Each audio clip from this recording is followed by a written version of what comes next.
Alors, bonjour John, Bonjour Jérémy. bienvenue à tous pour cette nouvelle émission de 40 Love.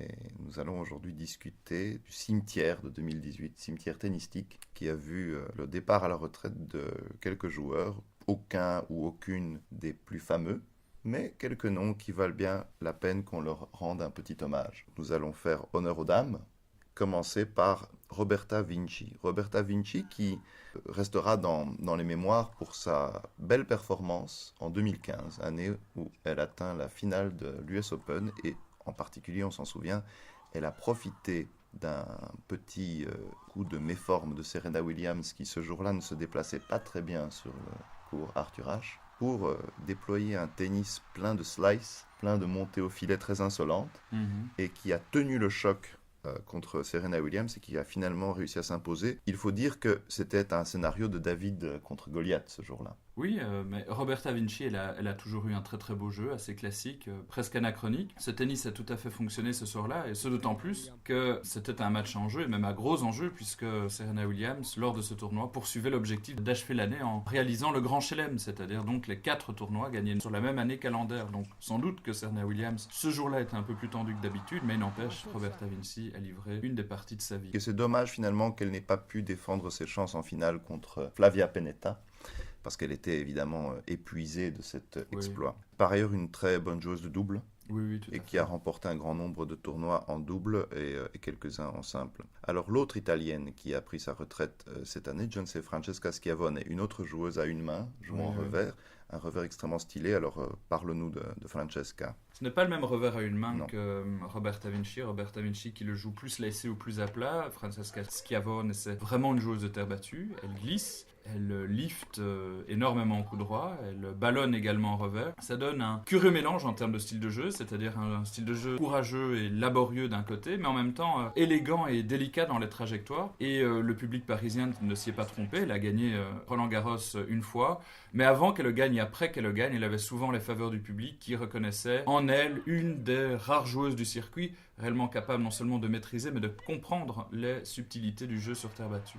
Oui, et effectivement, sa victoire à Roland Garros, c'était une belle récompense Ah pour oui, ce tennis assez unique au sein du tennis féminin. oui tout à fait. Alors, une autre joueuse qui a pris sa retraite, ou en tout cas qui a officialisé son départ des cours cette année, c'est Marion Bartoli. Qu'en dire parce qu'on parle est-ce qu'on parle encore de tennis. Alors Marion Bartoli c'est une excellente joueuse de tennis, une joueuse de tennis très atypique, sa relation particulière avec son père, son jeu à deux mains des deux côtés, son appétence tout à fait singulière pour le gazon, mais alors après une première retraite un peu surprenante et 3 ou 4 années, les 3 ou 4 années qui ont suivi qui l'ont fait peu à peu presque plus ressembler à un personnage de télé-réalité qu'un personnage de tennis. Je t'avoue, Jérémy, que c'est compliqué de parler en termes sobres, en réalité, de la retraite de Marion Bartoli.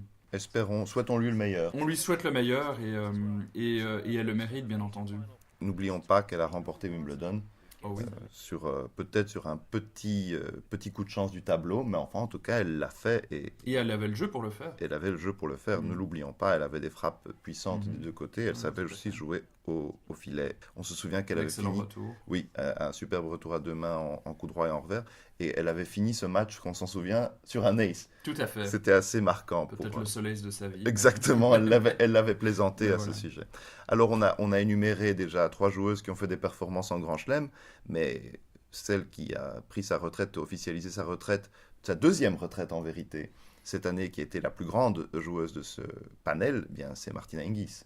Alors Jérémy, tu dis sa deuxième, mais est-ce que c'est sa deuxième, sa troisième, sa quatrième ou seulement une de ses multiples retraites? Est-ce qu'elle va encore revenir dans 2 ou 3 ans? On ne sait pas. En tout cas, là pour l'instant, ça semble être la page finale de sa grande et en définitive très belle histoire. C'est bien entendu la retraite de Martina Hingis, qui donc s'est retirée une première fois en 2003, s'est retirée une deuxième fois un peu forcée par un contrôle antidopage qui montrait qu'elle a géré pas mal de substances et surtout pas mal de substances festives. En tout cas, elle avait fait deux quarts de finale à l'Open d'Australie, c'était ses performances. Et puis, Ah, elle a été suspendue et puis elle est revenue en double oui, oui, c'est ça. en Et 2013. alors, donc, une troisième carrière en double brillante, tant en double féminin qu'en double mixte. Entre autres, des séries de victoires absolument impressionnantes avec Sania Mirza. Voilà, c'est donc une joueuse non seulement exceptionnelle, mais particulièrement singulière, par son toucher, par son timing, parce qu'elle a représenté aussi à la fin des années 90 comme une sorte d'annonciation d'un changement global et aussi d'une globalisation du tennis féminin.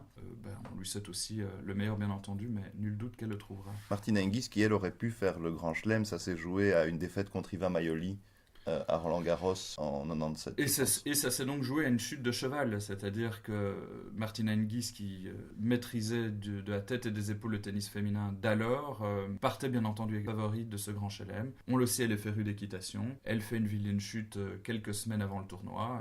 Elle arrive très légèrement hors de forme lors de ce tournoi. Elle parvient néanmoins à la finale, et puis en finale, elle cale. Au bonheur d'Iva Maioli. Alors, la dernière joueuse de ce panel de jeunes retraités du circuit, c'est Agnieszka Radwańska, une joueuse qui, comme Martina Hingis, avait un très bon toucher, un très bon revers, un jeu plein de finesse, mais qui, un peu comme Martina Hingis, mais à une époque où c'est devenu un handicap plus grand, manquait un petit peu de puissance, de disposition physique contre des joueuses qui allaient de plus en plus en force. Et c'est peut-être ça qui lui a manqué. Elle était un petit peu frêle, un petit peu menue, mais elle a quand même été numéro 2 mondial, il faut le rappeler. Et elle a fait quand même une belle finale de Wimbledon en 2012. Elle a perdu en 3-7 contre Serena Williams, qui était la patronne incontestée du circuit.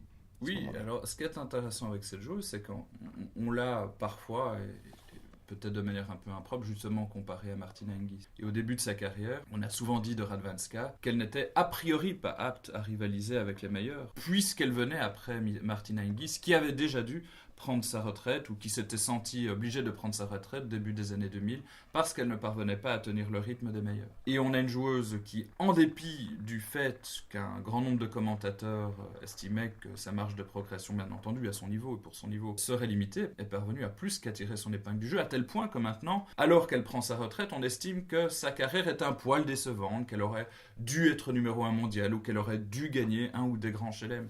Rien que le fait que ses commentateurs ou que ses commentaires disent que finalement, elle n'a pas fait autant qu'elle aurait pu, dit à quel point elle a finalement marqué le tennis féminin. Et c'était une joueuse sympathique aussi. Oui. Et une joueuse qui a joué, on en a parlé dans l'émission précédente, à une époque où le tennis féminin était en transition, était un petit peu ennuyeux, et qui apportait une touche. Ah oui. Et notamment grâce à son toucher, justement. Voilà, donc au revoir mesdames, bonne retraite à vous, merci pour ces beaux moments que vous nous avez offerts sur les terrains.